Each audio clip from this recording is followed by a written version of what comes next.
हर किस्म के रूहानी जिस्मानी मसाइल और वज़ाइफ के लिए पीर इकबाल कुरैशी चैनल को सब्सक्राइब करें।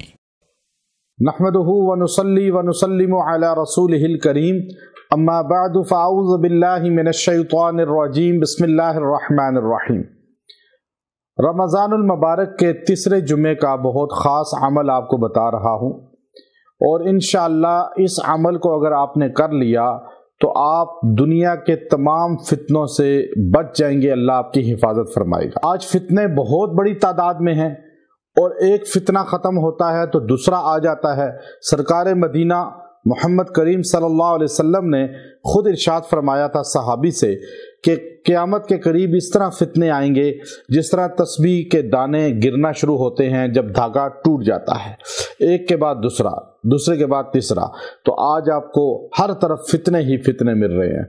कभी बेरा रवी का, गुमराही का, लिबरलिज्म का, कभी जो है आपको कुफर का, और फिर फहाशी और यानी का, यहाँ तक कि सहाबा से लोग बरी हो रहे हैं, सहाबा के खिलाफ हो रहे हैं, औलिया अल्लाह के खिलाफ हो रहे हैं, नबी करीम सल्लल्लाहु अलैहि वसल्लम पर तनकीद कर रहे हैं, और अंबिया पर तनकीद कर रहे हैं, यौम आखिरत का इनकार कर रहे हैं, कब्र के अजाब का इनकार कर रहे हैं, और फिर अपने बड़ों पर एतमाद ख़त्म करके, अकाबिर उम्मत पर एतमाद ख़त्म करके अपनी ख्वाहिश के मुताबिक दीन पर चलना चाहते हैं, और बच्चे बेरा रवी का शिकार हो रहे हैं।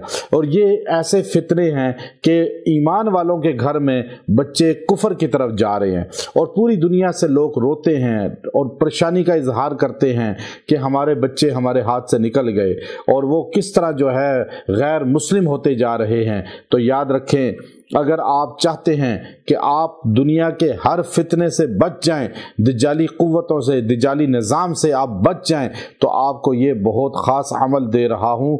इस अमल की बदौलत आप हर फितने से, आजमाइश से आपकी हिफाजत होगी, आपकी नस्ल ख़राब नहीं होगी, आपकी नस्ल गुमराह नहीं होगी और भटकेगी नहीं, और आप अपनी आँखों के सामने अपनी नस्ल को गुमराही की तरफ जाता हुआ नहीं देखेंगे, बल्कि आपकी नस्ल इसी तरह बरकत वाली होगी।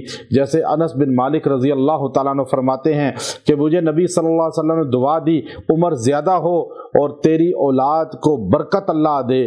तो अनस फरमाते हैं 100 साल मेरी उम्र हुई और मेरी औलाद इतनी बरकत वाली थी कि मैंने अपने पड़पोतों को भी, यानी पोतों की औलाद को भी अपनी गोद में खिलाया और उनके साथ मैंने प्यार किया, यानी उनकी नस्ल इतनी ज़्यादा हुई और अल्लाह ने इतनी लंबी उम्र भी अता फरमाई। तो अल्लाह आपको फितनों से बचाएगा, आजमाइशों से बचाएगा।